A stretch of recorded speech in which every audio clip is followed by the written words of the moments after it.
Even though Tesla has made it really easy to buy a new car, there are still several options to pick from when you order a new vehicle through the Tesla website. I've been through this process 5 times before, and I'm here to help you navigate it like a pro. I'll walk you through each of the options that are currently available, and I'll show you the exact configuration that I'll be choosing when I place my order. Keep in mind that the options can change at any time, but generally speaking, other than the occasional new feature that they may add from time to time, the options are fairly stable and haven't really changed much in years. I've driven the Model S, Model 3, Model X, and the Model Y, and my favorite Tesla so far has been the Model Y. So that's what I'm planning to order again this year. So let's take a look at how to order a new Model Y and what options you have to pick from. Here we are on the Tesla US website, and if you click the Vehicles menu near the top of the page, see all the vehicles that are currently available for purchase. The Model Y is their most popular vehicle though, so it's presented to us right here at the top of the homepage. I'm going to order a Model Y, so I'll click on the Order Now button to start building my new car. Now, obviously, the first thing that we see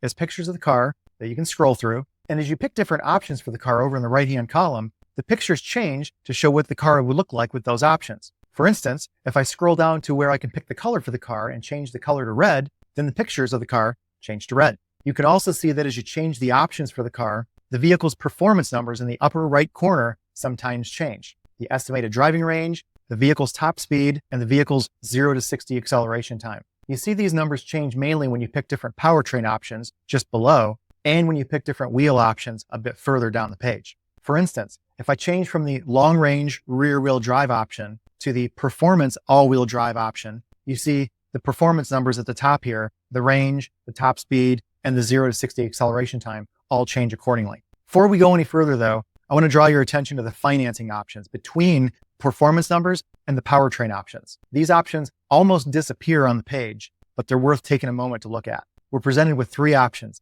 The cash numbers show that if you just walked into Tesla with a briefcase full of money, this is how much money would need to be in that case. You also need to know this number if you're getting a loan from a bank or a credit union to buy the car. The lease numbers show that if you lease the vehicle through Tesla, this is approximately how much your monthly payments are going to be. And I say approximately because these numbers will change when you start to add taxes and other fees. The finance numbers show that if you get a loan through Tesla to buy the car, then this is approximately how much your monthly payments are going to be. Now, if you're serious about placing an order, then there's also some fine print that you'll want to read down here below the powertrain options. First of all, if you pick lease or finance, so those are the cases where you're financing the vehicle through Tesla, it shows some assumptions that they're making about the financing terms that they're using to calculate those monthly payment numbers up here. So if you're going to lease a long-range all-wheel drive, for instance, the $299 monthly payment assumes that you're making a $2,999 down payment.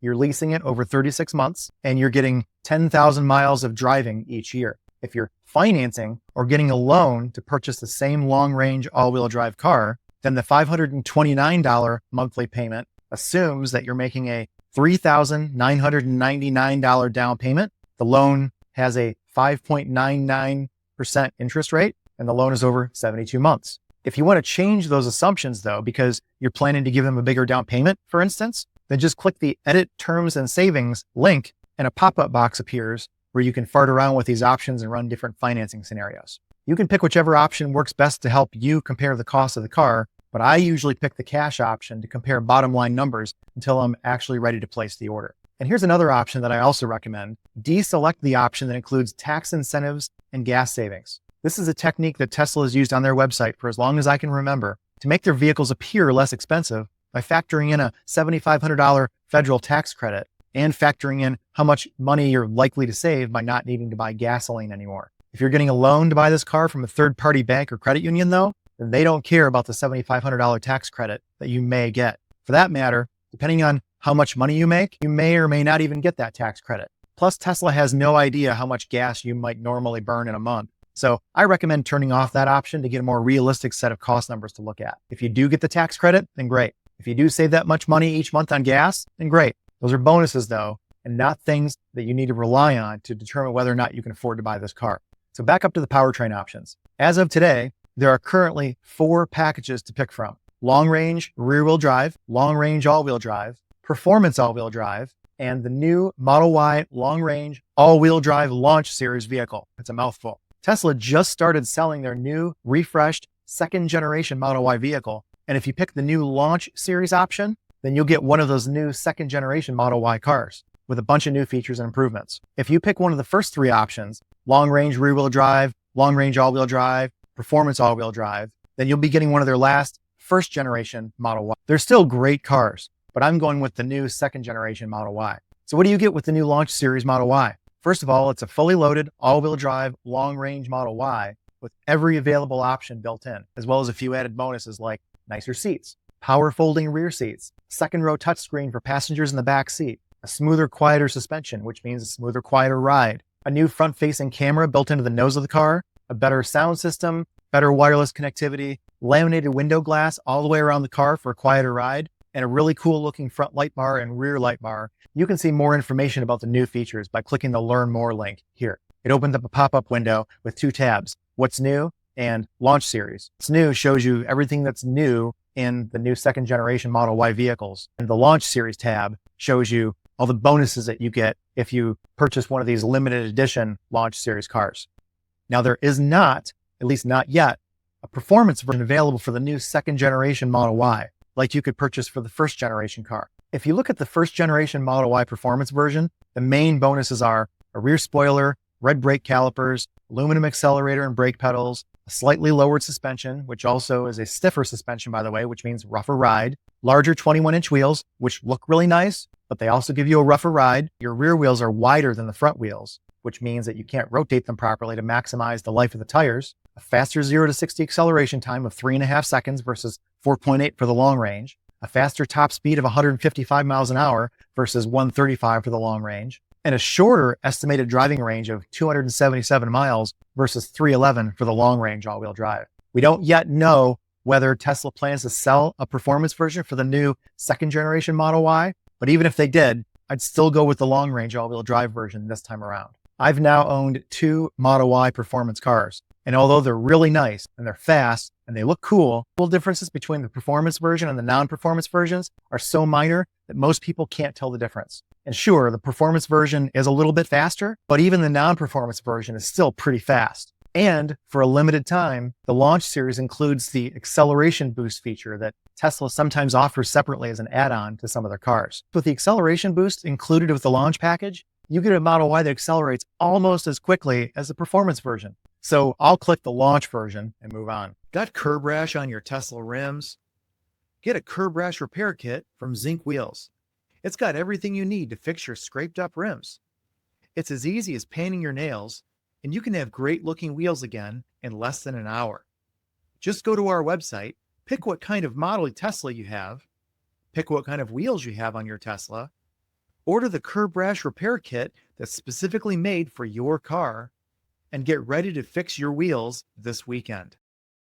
The next choice that we need to make is the color. There aren't quite as many colors available right now as with the first generation Model Y. We have Stealth Gray, Pearl White Multicoat, Ultra Red, and Quicksilver. Unlike when you order a first generation Model Y though, or any other Tesla model, all four of these colors are included with the price of the car, which is nice. Normally, depending on the color, you could end up paying $1,000 or $2,000 extra just to get the color you want, but not here. I'm going with the Quicksilver because I think it's badass. Moving down to the wheels, you've got two wheel options to pick from, a 19-inch Crossflow wheel and a 20-inch Silver Helix 2.0 wheel. Something to keep in mind here is that the larger 20-inch wheels will have a slightly rougher ride because you don't have as much tire around the wheel to act as a cushion when you're driving. Larger wheels typically have shorter tires to keep the overall height of the wheel and tire consistent. So if you want a smoother ride, then I would pick the 19-inch Crossflow wheels, which is what I'm getting. Something else to be aware of is that just like the first generation Model Y, the 19-inch wheels have a cosmetic plastic snap-on wheel cover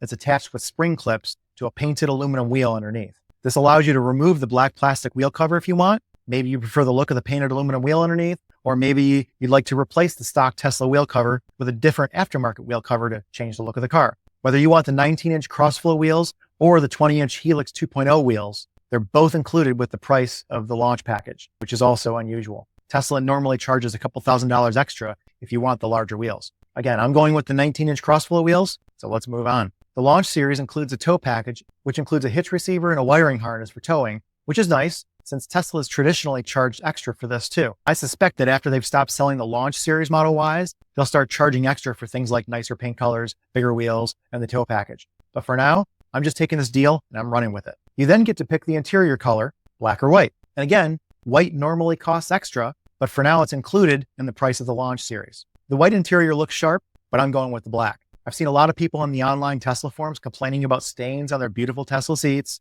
And although you can clean them, I'm just not interested in dealing with that. So I'm picking the black and I'm moving on. Either way, it's still a really nice interior. And now we're at the full self-driving portion of the page. Full self-driving, or FSD, is normally an expensive $8,000 add-on for your Tesla, but it's included in the launch series. I'm normally not a huge fan of FSD, but it's included, so I'll take it. Tesla's basic autopilot features that come with all Tesla cars and their enhanced autopilot features that they sometimes sell as an optional add-on are really nice for highway driving, in my opinion. In my experience though, full self-driving on city streets is just not reliable enough for me. I'm a better driver than FSD in unpredictable situations where you could encounter bikers, runners, animals, potholes, road construction, other bad human drivers, and any number of other crazy things. And there are other situations where it just doesn't work either, like in bad weather, like heavy rain, snow, or fog, or anytime the cameras are blocked or dirty, in which case you need to take over and drive manually anyway.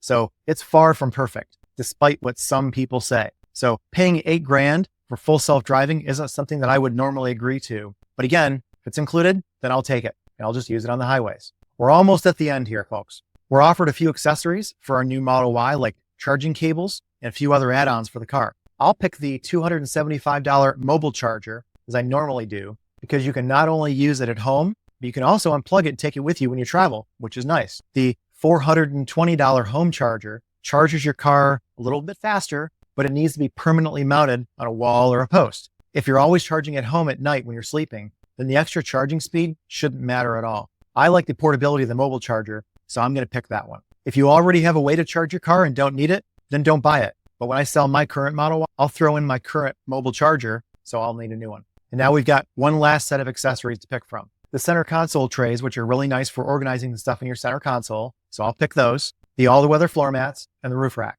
I always get all-weather floor mats for my Teslas, but I'm not crazy about the ones that Tesla sells. And there are a lot of good aftermarket options out there, so that's what I'll do instead. I also don't need to carry mattresses or lumber or kayaks on the roof of my Tesla, so I'll pass on the roof rack. But you can make that choice for yourself.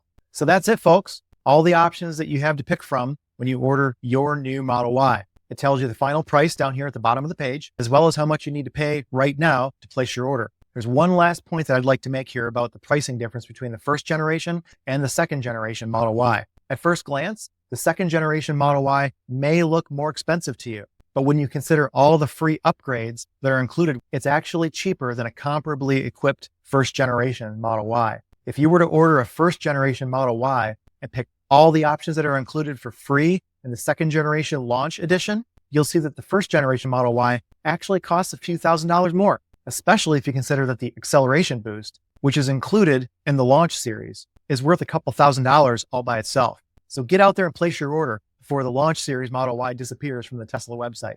Take care, folks.